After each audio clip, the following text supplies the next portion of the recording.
Okay વિદ્યાર્થી મિત્રો, આપણે લાસ્ટ લેક્ચરમાં જુદી જુદી ભૌતિક રાશિઓ વિશે જોયું અને છેલ્લે એક ભૌતિક રાશિ તાપમાન વિશે જોયું હતું. અને એમાં એક પ્રશ્ન તમને આપેલો જાતે કરવા માટે કે એવું તાપમાનનું મૂલ્ય કે જે ડિગ્રી સેલ્સિયસ અને ડિગ્રી ફેરનહાઇટ બંને માપક્રમમાં સમાન થાય. ઓકે, તો તમે જે ટ્રાય કરેલી છે હવે ચેક કરીએ. તો અહીં આપણને રકમમાં આપેલું છે કે ડિગ્રી સેલ્સિયસ અને ડિગ્રી ફેરનહાઇટ બંને સમાન થાય. તો બંને એકબીજાની બરાબર છે. એ બંનેને આપણે ધારી લઈએ x. હવે ડિગ્રી સેલ્સિયસ અને ડિગ્રી ફેરનહાઇટ વચ્ચેનો જે સંબંધ છે, શું છે સંબંધ? તો કે degree Fahrenheit is equal to 9/5 degree Celsius plus 32. હવે આમાં આપણે કિંમતો મૂકીએ તો આ બંને સમાન લેવાના છે, જેને આપણે લઈએ છીએ x.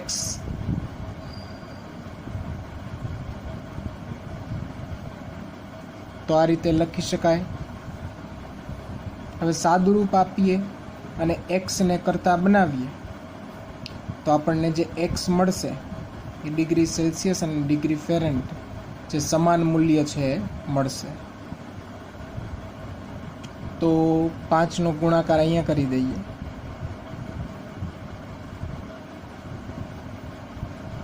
તો અંશમાં આવશે 9x પ્લસ 32 ગુણ્યા 5 એટલે થશે 2, 5, 10, 1, 3, 5, 15 ને 1, 16 એટલે 160 જેવું આવશે.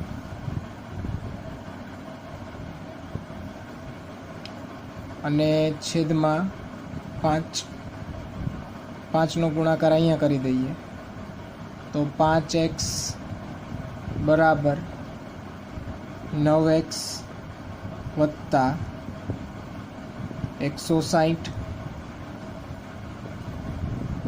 હવે x વાળા પદો બરાબરની એક બાજુ લઈએ તો 5x ને આ બાજુ લઈ લઉં અને 60 ને બીજી બાજુ જવા દઈએ તો થશે 9x માઇનસ 5x અને ડાબી બાજુ 160 પણ એ પ્લસમાંથી થઈ જશે માઇનસ. 9x માંથી 5x બાદ કરીએ તો આવશે 4x, જેને હું ડાબી બાજુ લખું છું. જમણી બાજુ છે એને 160 તરીકે લખીએ તો માઇનસ 160 લખી શકાય આ રીતે. x ને કરતાં બનાવીએ તો માઇનસ 160ના છેદમાં 4 ભાગાકાર કરીએ તો આપણો આન્સર આવશે -40. તો -40 એવું તાપમાન છે કે જ્યારે ડિગ્રી સેલ્સિયસ અને ડિગ્રી ફેરનહાઇટ એ બંને સમાન થાય. તો આવી રીતે ગણતરી કરી શકાય. ક્લિયર?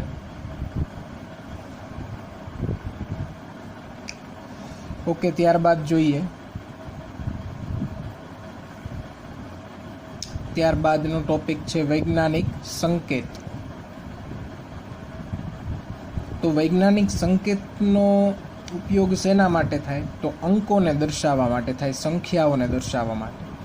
અને જ્યારે ખૂબ જ મોટા કે ખૂબ જ નાના મૂલ્યો હોય તો એ દર્શાવવા માટે વૈજ્ઞાનિક સંકેતનો ઉપયોગ કરવામાં આવે છે. જેમ કે 2 ગ્રામ હાઇડ્રોજન વાયુ H2 વાયુમાં રહેલા અણુઓની સંખ્યા કેટલી હોય? તો કે 6022000000 આટલા બધા 0 છે. ખૂબ જ મોટો અંક છે.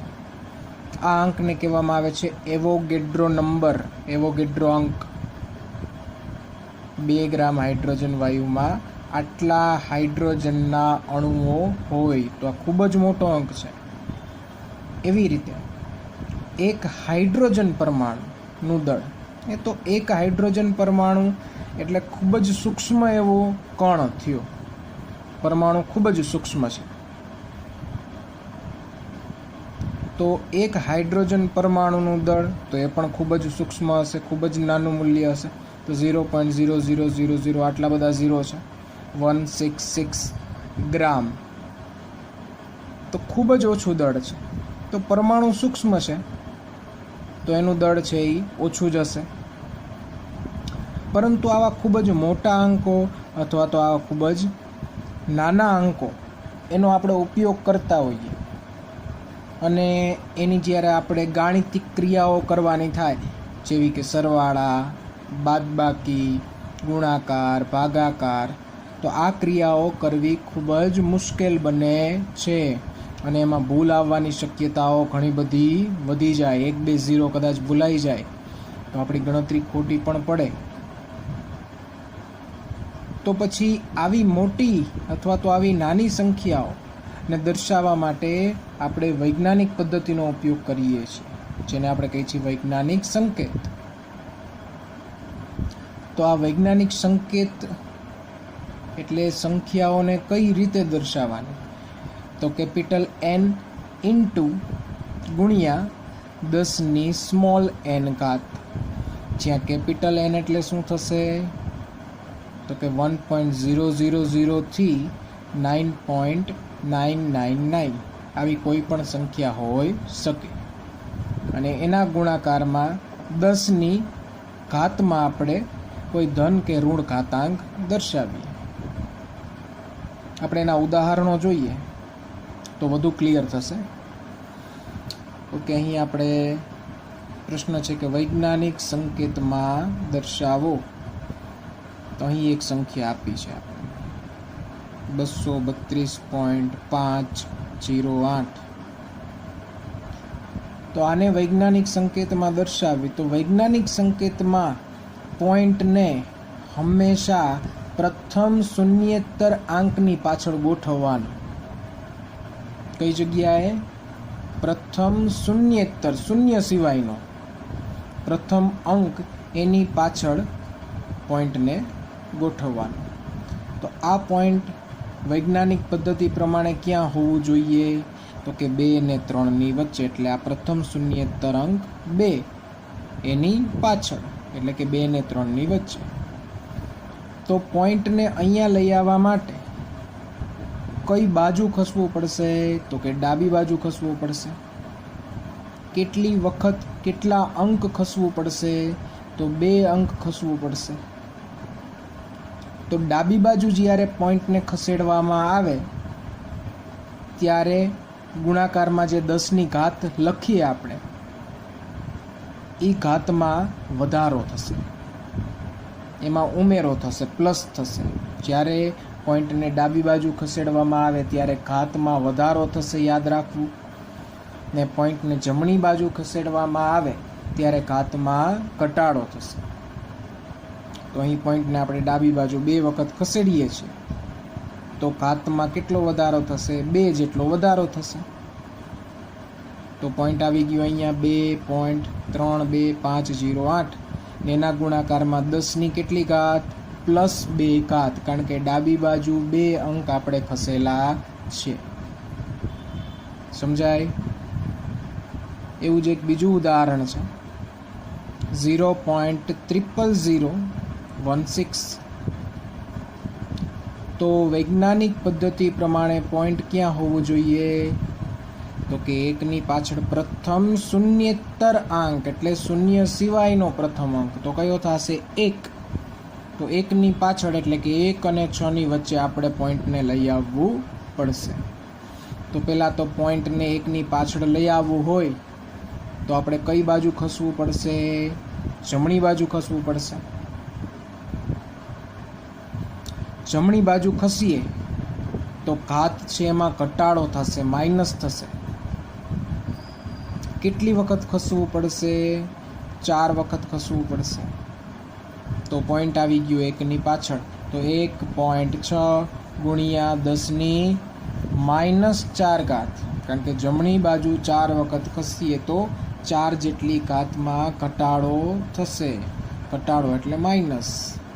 તો યાદ રાખીએ કે ડાબી બાજુ જ્યારે પોઈન્ટને ખસેડવામાં આવે ત્યારે જેટલી વખત ખસો એટલું પ્લસ થાય ઘાતમાં, 10ની ઘાતમાં, અને પોઈન્ટને જો જમણી બાજુ ખસેડવામાં આવે તો 10ની ઘાતમાં એટલું માઇનસ થશે. હવે ઉપર જે આપણે અહીં લખ્યું છે ખૂબ જ મોટો અંક, 2 ગ્રામ હાઇડ્રોજન વાયુમાં રહેલા અણુઓની સંખ્યા, તો એને મારે વૈજ્ઞાનિક સંકેતમાં દર્શાવવું હોય તો કઈ રીતે દર્શાવાય? તો કે આ પોઈન્ટ છે એને આપણે 6ની પાછળ લઈ આવીએ તો ડાબી બાજુ આપણે 23 વખત ખસવું પડશે.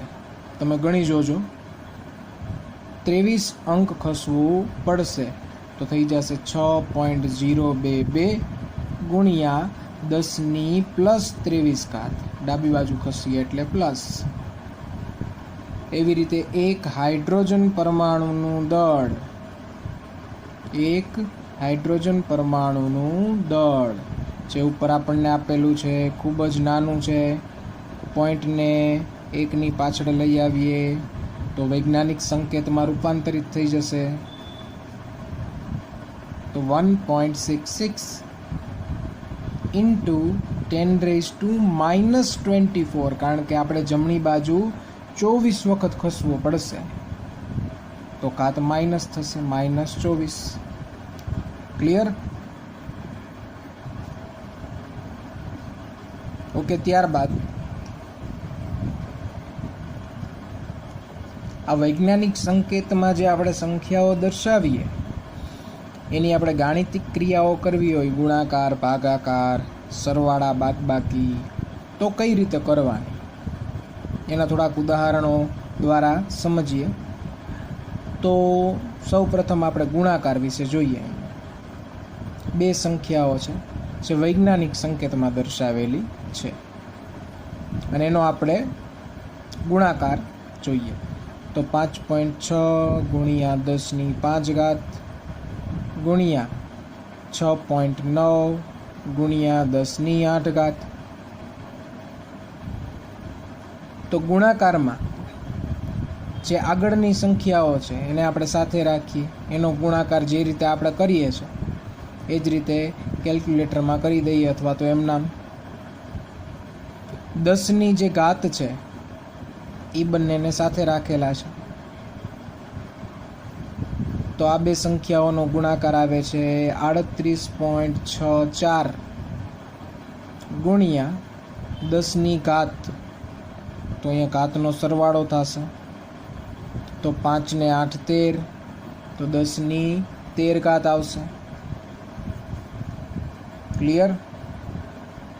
તો 3.864 પોઈન્ટ છે એ વૈજ્ઞાનિક પદ્ધતિ પ્રમાણે ક્યાં રાખીએ આપણે? 3ની પાછળ. તો ડાબી બાજુ આપણે 1 વખત ખસીએ તો ડાબી બાજુ 1 વખત એટલે ઘાતમાં શું થશે? +1. ડાબી બાજુ એટલે પ્લસ, 1 વખત એટલે 1. તો ઘાત હતી કેટલી? 13. એમાં +1 કરીએ તો શું થઈ જશે? 14. તો આપણો આન્સર આવી ગયો. આન્સર પણ આપણે વૈજ્ઞાનિક પદ્ધતિમાં જ લખેલો છે. ત્યારબાદ ભાગાકાર. તો 9.8 ગુણ્યા 10⁻² ગુણ્યા 2.5 ગુણ્યા 10⁻6. સોરી, ગુણાકાર જ છે, ગુણાકાર જોઈએ. તો આ 2 સંખ્યાઓનો ગુણાકાર કરેલો છે. શું આવે છે આન્સર? 24.50 ગુણ્યા 10⁻² ને -6. તો આનો સરવાળો કરીએ તો -2 -6 કેટલા થઈ જાય? -8. પરંતુ આ જવાબ આપણો વૈજ્ઞાનિક પદ્ધતિ પ્રમાણે નથી. પોઈન્ટને ડાબી બાજુ 1 વખત ખસેડીએ તો +1, તો -8 + 1 એટલે થઈ જશે ઘાત -7. ક્લિયર? ઓકે. એક હવે ભાગાકાર એ જ રીતે કરવાનું છે. 2.7 ગુણ્યા 10⁻³ છેદમાં 5.5 ગુણ્યા 10⁻⁴ તો પહેલાં તો 2.7 અને 5.5નો ભાગાકાર, એ આન્સર આવે છે 0.4909. ચલો 10⁻, કેટલી? તો અહીંયા ભાગાકાર ગણાય, તો ભાગાકારમાં ઘાતની શું થાય? બાદબાકી. તો -3 -4 એટલે માઇનસ માઇનસ પ્લસ થાય, તો +4 -3 એટલે એ જવાબ આવશે +1, એટલે 10⁻ +1 થઈ જશે. ઓકે, આ જવાબ વૈજ્ઞાનિક પદ્ધતિમાં ફેરવવો હોય તો પોઈન્ટને જમણી બાજુ એક વખત ખસેડીએ, તો જમણી બાજુ ખસીએ તો માઇનસ થશે. માઇનસ કેટલા? -1, તો +1 ઘાત છે જ ઓલરેડી. એમાં -1 ઘાત કરો તો 1 - 1 0 થઈ જાય, 10⁻0 એટલે 1 થઈ જાય, તો એ પછી દર્શાવવાની જરૂર નથી. તો આપણો જવાબ આવશે 4.909. ત્યારબાદ જોઈએ સરવાળો અને બાદબાકી. તો એ કઈ રીતે કરવું? તો અહીં આપણી પાસે બે સંખ્યાઓ આપેલી છે, 6.65 ગુણ્યા 10⁻⁴ વત્તા 8.95 ગુણ્યા 10⁻³ હવે આ બેનો સરવાળો કરવા માટે સૌ પ્રથમ તો આપણે 10⁻વાળું જે પદ છે એ બેમાંથી કોમન કાઢવું પડે, સામાન્ય કાઢવું પડે. 10⁻વાળું જે છે અંક એ બંનેમાંથી સામાન્ય કાઢવો પડશે. હવે સામાન્ય ત્યારે જ નીકળે કે જ્યારે એ બંને સમાન હોય. તો અહીં 10⁻⁴ છે અને બીજા અંકમાં 10⁻³ છે. તો મોટે ભાગે 10ની જે વધુ ઘાત છે એ પ્રમાણે આપણે 10⁻ સેટ કરવાની થશે. તો અહીં 10⁻4 છે અને 10⁻3 છે, તો આ 4ને 3 ન કરતાં આપણે આ 3ને 4 કરીએ. જ્યાં 10⁻ વધુ છે એ અંકને આપણે બંનેમાં સેટ કરી દઈએ. તો 10⁻4 એમનામ રાખેલું છે, પરંતુ આ 10⁻3 છે, અહીં 4 કરવું હોય તો શું કરવું પડે? મારે +1 કરવું પડે. હવે પ્લસ એટલે યાદ કરો, પ્લસ એટલે ડાબી બાજુ, 1 એટલે એક વખત, તો પોઈન્ટને ડાબી બાજુ એક વખત ખસેડતા ઘાત થઈ જશે +1, તો 3 + 1 એટલે થઈ જશે 4. સમજાય છે? બરાબર. 10⁻3 પોઈન્ટ ડાબી બાજુ એક વખત ખસેડી દીધું તો ઘાતમાં +1 એકનો વધારો થઈ ગયો, તો 10⁻4. હવે બંનેમાંથી 10⁻4 શું કાઢી લીધું? સામાન્ય. તો આ પહેલામાં વધશે 6.65 વત્તા બીજામાં વધશે 0.895, પછી ફક્ત એનો સરવાળો કરે સિમ્પલી. ને સરવાળો કરતા એ વૈજ્ઞાનિક પદ્ધતિ પ્રમાણે જ આવે છે, તો આને કંઈ આપણે પોઈન્ટને હવે ખસેડવાની જરૂર નથી. ઓકે, બાદબાકી છે, તો બાદબાકીમાં એ જ રીતે બંનેમાંથી 10⁻ કોમન કાઢવા માટે 10⁻ સરખી કરીએ.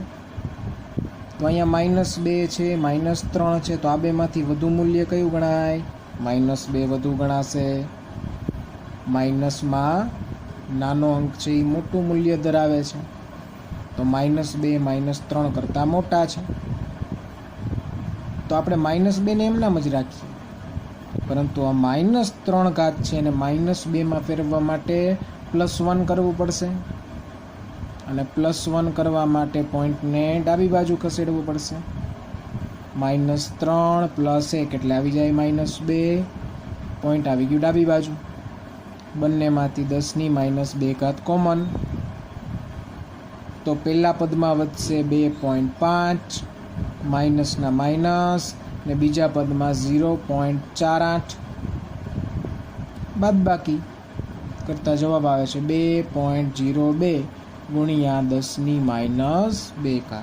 આ પણ વૈજ્ઞાનિક પદ્ધતિ પ્રમાણે છે. ઓકે, ત્યાર પછીનો ટોપિક છે પરિશુદ્ધતા અને ચોકસાઈ. આ બંને આપણે શબ્દો સમજવાના છે. પરિશુદ્ધતાને ઇંગ્લિશમાં કહેવાય પ્રિસિઝન, ચોકસાઈ એટલે ઇંગ્લિશમાં કહેવાય એક્યુરેસી. તો એક્યુરેસી શબ્દ તો તમે સાંભળેલો હોય. ઓકે, સૌથી પહેલાં જોઈએ પ્રિસિઝન એટલે કે પરિશુદ્ધતા એટલે શું. તો તમે જ્યારે પ્રયોગશાળામાં જાઓ અથવા તો તમે કોઈ પ્રયોગ કરો છો, તમે કોઈ માપન કરો છો, તો તમે જેટલા માપન કરેલા છે એ બધા માપન વચ્ચેનું નજીકપણું એને પરિશુદ્ધતા કહેવાય. બરાબર, એટલે એક જ જથ્થાનું, બરાબર, એક જ વસ્તુનું જુદા જુદા માપન વચ્ચેનું નજીકપણું એને પરિશુદ્ધતા કહેવામાં આવે છે. આગળ આપણે એક્ઝામ્પલ લઈએ એટલે બધું સમજાશે એનો અર્થ. એવી રીતે ચોકસાઈ, તો ચોકસાઈ એટલે તો કે આપણે જે માપન કરેલ છે એ કરેલ માપનનું સાચા પરિણામ સાથેનું નજીકપણું, સાચું પરિણામ એની સાથેનું નજીકપણું એને કહેવાય ચોકસાઈ. તો પરિશુદ્ધતા એટલે તમે લીધેલા બધા જ અવલોકનો, બધા જ પરિણામો વચ્ચેનું નજીકપણું, અને ચોકસાઈ એટલે તમે કરેલ માપનનું સાચું જે પરિણામ છે એની સાથેનું નજીકપણું છે એને ચોકસાઈ કહેવાય. તો અહીં એક આપણે રમત વિશે આપેલું છે ને એ રમત દ્વારા આપણે સમજીએ કે પરિશુદ્ધતા અને ચોકસાઈનો અર્થ શું થશે અહીં. તો આ રમત તમે બધાએ જોઈ છે. આ જે તીરંદાજ હોય એ આવું એક પુઠ્ઠું છે, લાકડાનું કાર્ડબોર્ડ છે, તો એની ઉપર શું કરશે, નિશાના લગાવશે. તો અહીં જુદા જુદા 4 વ્યક્તિઓ છે ને એ ચારે વ્યક્તિઓ 4 નિશાના લગાવે છે. તો આ જે પહેલો વ્યક્તિ છે જે નિશાનો લગાવે છે આ પુઠ્ઠા પર દૂરથી, તો એ 4 કઈ જગ્યાએ નિશાનો મળે છે એને, તો અહીં 4 સ્પોટ દોરેલા છે. તો એનો મતલબ તો એણે જે 4 નિશાના લીધેલા છે એ એકબીજાની નજીક છે. તો એની પરિશુદ્ધતા કેવી કહેવાય, વધુ, કારણ કે એણે પોતે લીધેલા પરિણામો અથવા તો એણે પોતે લીધેલા નિશાન એ એકબીજા કરતાં નજીક છે. તો પરિશુદ્ધતા વધુ કહેવાય અહીં પરિણામની. પરંતુ ચોકસાઈ, તો ચોકસાઈ ઓછી કહેવાય. કેમ, તો કોઈ પણ તીરંદાજ છે એ નિશાનો કોનો લેશે, આ સેન્ટરનો. સેન્ટરમાં જેટલું વધારે લાગશે એટલા પોઈન્ટ વધુ મળશે. ક્લિયર. તો ચોકસાઈ ઓછી છે કારણ કે આ આપણું સાચું પરિણામ આ ગણાય, સેન્ટર. આપણું ટાર્ગેટ આ છે, તો ટાર્ગેટ કરતાં દૂર છે, પરંતુ જેટલા નિશાના લીધેલા છે એ એકબીજાથી નજીક છે. એટલે પરિશુદ્ધતા વધુ પરંતુ ચોકસાઈ ઓછી. બીજામાં જોઈએ, બીજો વ્યક્તિ, એના 4 નિશાના ક્યાં લાગેલા છે, 4 તીર ક્યાં લાગેલા છે, સેન્ટરમાં. તો એનો મતલબ એકબીજાથી નજીક પણ છે બધા તીર, અને જ્યાં ટાર્ગેટ ઉપર લાગવા જોઈએ ત્યાં જ છે. તો એનો મતલબ અહીં બંને વધુ છે. બંને એટલે પરિશુદ્ધતા અને ચોકસાઈ બંને આ બીજા વ્યક્તિની વધુ ગણાશે. ત્રીજો વ્યક્તિ, તો એના માટે શું કહી શકાય, 4 જે તીર મારેલા છે એ એકબીજાથી દૂર છે, અને જે કેન્દ્ર છે એટલે કે જે આ સેન્ટર છે આપણો ટાર્ગેટ, મેઇન ટાર્ગેટ, એના કરતાંય દૂર છે. તો એનો મતલબ અહીં પરિશુદ્ધતા અને ચોકસાઈ એ વ્યક્તિની 2 ઓછી ગણાશે, બંને ઓછા. અહીં તો કે આ 4 બિંદુઓ છે એનું સરેરાશ લઈએ તો સેન્ટર આવે. તેથી અહીં આપણે લખ્યું છે કે ચોકસાઈ વધુ છે પરંતુ પરિશુદ્ધતા ઓછી, કારણ કે એકબીજાથી દૂર છે.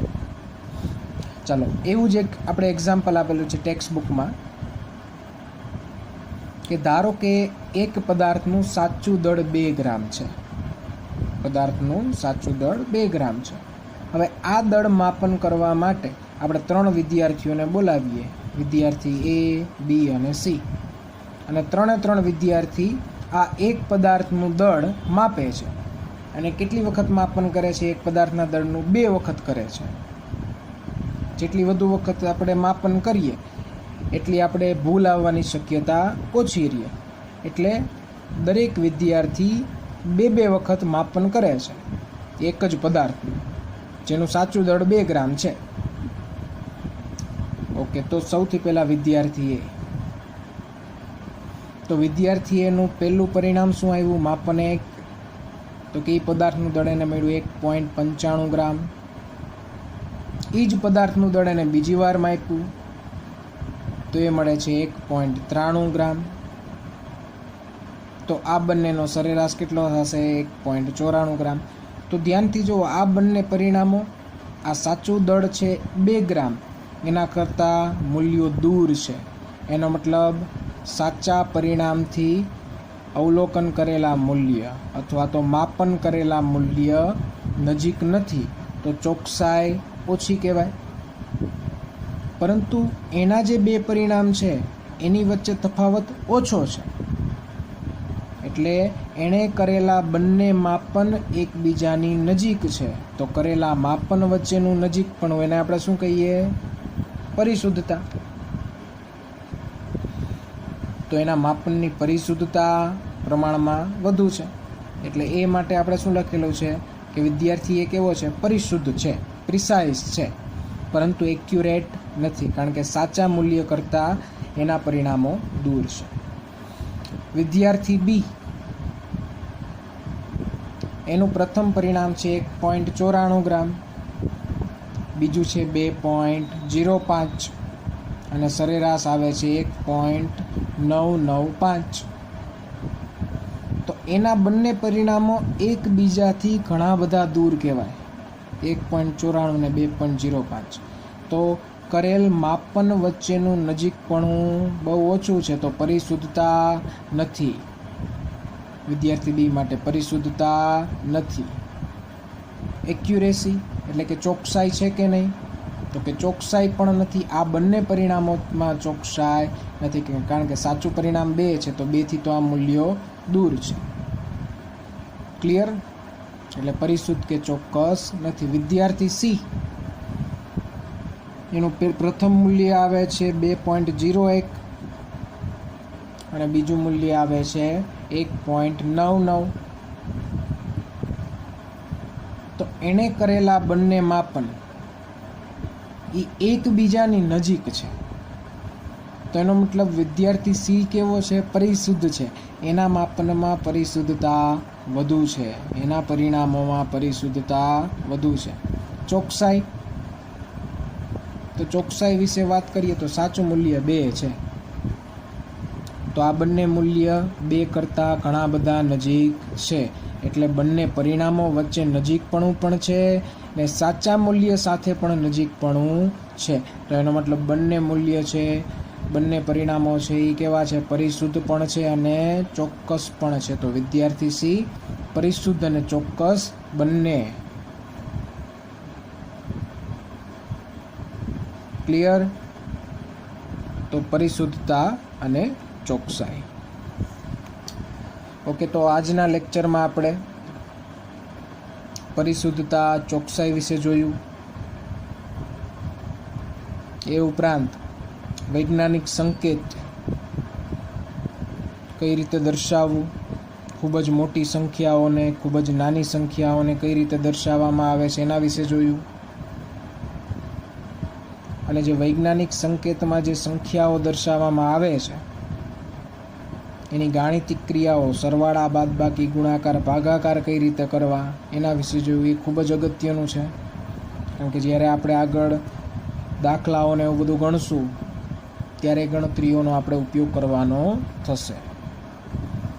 તો ખાસ ફરીથી ન સમજાણું હોય તો ફરીથી એકવાર વિડીયો જોઈ લેવો અને બધું લખીને યાદ કરવું.